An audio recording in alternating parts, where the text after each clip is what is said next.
Hello friends, জয় মোহনবাগান। আগামীকাল Mohun Bagan Jos টেলিগ্রাফের বিরুদ্ধে নামছে কলকাতা লিগের ম্যাচে। তো সেই ম্যাচে নামার আগে মোহনবাগানের জন্য বেশ কিছুটা স্বস্তির খবর। বেশ কিছু ফুটবলার মোহনবাগান অনুশীলনে যোগ দিচ্ছে, যেটা কিন্তু আমাদের সমর্থকদের জন্য একটা দারুণ একটা খবর। কারণ আমরা অনেক দিন ধরেই বলছিলাম যে অনেক ফুটবলার যারা ভারতীয় ফুটবলার তারা দীর্ঘদিন ধরে বসে রয়েছেন, কোনো কারণ ছাড়াই বসে রয়েছে। এমনকি দেখেছিলাম গত বছর যারা ভালো পারফরমেন্স করেছে কলকাতা লিগে, যেমন দীপেন্দু, সুয়েল ভাট, এদেরকেও মোহনবাগান বসিয়ে রেখে দিয়েছে। কী কারণে বসিয়ে রেখেছে তার কিন্তু কোনো কারণ ছিল না। তো এটা নিয়ে বেশ সমালোচনা হয়েছিল, এবং সামনেই তোমরা জানো যে কলকাতা লিগের পাশাপাশি ডুরান্ড কাপেও মোহনবাগানকে খেলতে হবে প্রথম ম্যাচ 31 তারিখ। তো তার জন্য মোহনবাগান কিন্তু এবার আস্তে আস্তে সব প্লেয়ারদের নিয়ে আসা শুরু করেছে। অলরেডি অনুশীলনে গতকালই যোগ দিয়ে দিয়েছিলেন দীপেন্দু, এবং পরশুদিন সম্ভবত যোগ দিতে চলেছেন সুহেল ভাট। এছাড়াও কিয়ান নাসিরি তিনিও যোগ দিয়ে দিয়েছেন। সুহেল ভাটের সাথে কিন্তু গ্লেন মার্টিন্স তিনিও যোগ দেবেন। তো এক এক করে মোটামুটি সিনিয়র দলের প্লেয়ারদের নিয়ে আসা শুরু হয়েছে। যদিও এদেরকে সিনিয়র দলের প্লেয়ার বলাটা ভুল, কারণ সুহেল ভাট বা দীপেন্দু এরা মোটামুটি জুনিয়র দলের হয়েই খেলছিলেন, এবং গত মরশুমে দীপেন্দু কিন্তু সিনিয়র দলের চান্স পেয়েছিলেন, তাই জন্য তাকে এখন সিনিয়র দলের প্লেয়ারই বলতে হচ্ছে। যদিও এই প্লেয়ারগুলোর অন্তর্ভুক্তিতে মোহনবাগান কিন্তু অনেকটাই অক্সিজেন পাবে, কারণ তোমরা জানো যে আগামী 19 তারিখ মোহনবাগান ইস্টবেঙ্গল ডার্বি ম্যাচ রয়েছে। সেই ডার্বি ম্যাচ গত বছর আমরা হেরে গিয়েছিলাম ইস্টবেঙ্গলের কাছে। এই কারণেই হেরে গিয়েছিলাম যে আমাদের প্লেয়ার সেই অর্থে কিন্তু শক্তিশালী ছিল না, ভালো প্লেয়ার কিন্তু সেই বছর ছিল না। তো এবার আমরা আশা করছি ইস্টবেঙ্গলকে একটা কঠিন প্রতিদ্বন্দ্বিতা দিতে পারবো। অন্তত আইএসএলে আমরা একতরফাভাবে জিতি, এটা নিয়ে কোনো সন্দেহ নেই। কলকাতা লিগে যেহেতু মোহনবাগান এই জুনিয়র দল খেলাচ্ছে, ইস্টবেঙ্গলও জুনিয়র দল খেলাচ্ছে ঠিকই, তবে ইস্টবেঙ্গলের দলটা একটুখানি সেট টিম। গত বছরও তাদের মোটামুটি এই টিমই ছিল। মোহনবাগানে কিন্তু বেশ অনেক পরিবর্তন হয়েছে, তবে গত বছরের থেকে এই বছর কিন্তু মোটামুটি ভালো খেলছে। যদিও স্টার্টিংটা মোহনবাগানের ভালো হয়নি, এবং মোহনবাগান জিতেছে ঠিকই, তবে মোহনবাগানের কিন্তু এখনও টিমের মধ্যে অনেক বোঝাপড়ার অভাব রয়েছে। সেটা কিন্তু আস্তে আস্তে ম্যাচ খেললে কিন্তু এই জিনিসটা কেটে যাবে, এবং আমরা আশা করছি ডার্বির আগে আরও দুখানা ম্যাচ আমরা পাবো। একটা আগামীকাল জর্জ টেলিগ্রাফের বিরুদ্ধে নামবে, এবং আগামী 16 তারিখ কিন্তু মোহনবাগান আরও একটা রেলওয়ের বিরুদ্ধে খেলা রয়েছে। তো দুটো ম্যাচ মোহনবাগান খেলবে, তারপর কিন্তু ডার্বিতে নামবে।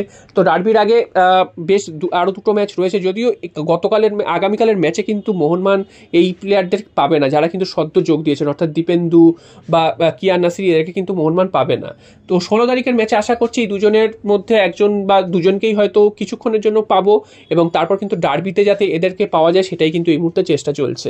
এবং ডার্বি ছাড়াও ডুরান্ড কাপেরও প্রস্তুতি রয়েছে। তোমাদের যেমনটা জানালাম, ডুরান্ড কাপেও কিন্তু আমাদেরকে ভালো একটা পারফরমেন্স করতে হবে, এবং আশা করছি আস্তে আস্তে যে বাকি যারা ভারতীয় ফুটবলার, সিনিয়র দলের ফুটবলার, তারাও কিন্তু আস্তে আস্তে মোহনবাগান অনুশীলনে যোগ দেবে, এবং মোহনবাগান কিন্তু ডুরান্ড কাপের আগে মোটামুটি একটা দল তৈরি করে নিতে পারবে। এবং তারপর তো বিদেশিদের ব্যাপার রয়েছে। যদিও ট্রান্সফার মার্কেট একদমই বসে রয়েছে, কোনো খবর আসছে না, এবং আমাদের মোহনবাগানেরই বা কী হচ্ছে সেটাও কিন্তু সেভাবে জানা যাচ্ছে না। হ্যাঁ, রোজ উড়ো উড়ো দু একটা ভাষা খবর আসে ঠিকই, তবে সেই ভাষা খবরগুলো শেয়ার করে কোনো লাভ হয় না, কারণ মানে ভালো একটা খবর বা ঠিকঠাক একটা খবর যতক্ষণ না আসছে ততক্ষণ কিন্তু এইগুলো কিন্তু বলা বেকার, কারণ প্রত্যেকদিন একটা নতুন করে খবর আসে, তারপর সেটা চেঞ্জ হয়ে যায়।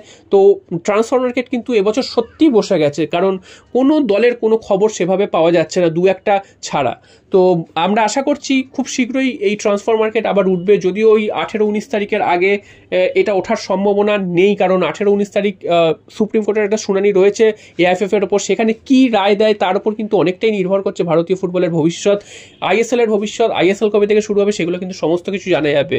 তবে যত তাড়াতাড়ি সম্ভব এই সমস্যাগুলো সমাধান করতে হবে, এবং ফুটবলে ফিরতে হবে, কারণ ফুটবল ছাড়া কিন্তু আমরা থাকতে পারি না, বাঁচতে পারি না, এবং ফুটবলটাই কিন্তু আমাদের জান প্রাণ। তো সেইটার জন্য কিন্তু আমরা অপেক্ষা করছি কবে সমস্ত কিছু স্বাভাবিক হবে, এবং মোহনবাগান আবার মানে মোহনবাগান অলরেডি খেলছে, সেটা নিয়ে বলার কিছু নেই, তবে সিনিয়র দল কবে মাঠে নামবে, ডুরান্ড বা আইএসএল কবে মাতাবে, সেটার জন্য কিন্তু আমরা অপেক্ষা করছি। আমাদের অবশ্যই এএফসি কাপ যে রয়েছে, সেখানে এসিএল 2 রয়েছে। এএফসি কাপ এখন তো বন্ধ হয়ে গেছে, এসিএল 2 রয়েছে। এসিএল 2তেও কিন্তু আমাদের প্রতিদ্বন্দ্বিতা করতে হবে, সেটার জন্য কিন্তু আমরা এক্সাইটেড। তবে ভালো একটা দল করতে হবে, তার জন্য কিন্তু ভালো প্র্যাকটিস চাই, প্রি সিজন চাই, সমস্ত কিন্তু কিছু করতে হবে। তা না হলে কিন্তু আবার কিন্তু সেই টুর্নামেন্টগুলোতে গিয়ে খারাপ ফল হবে।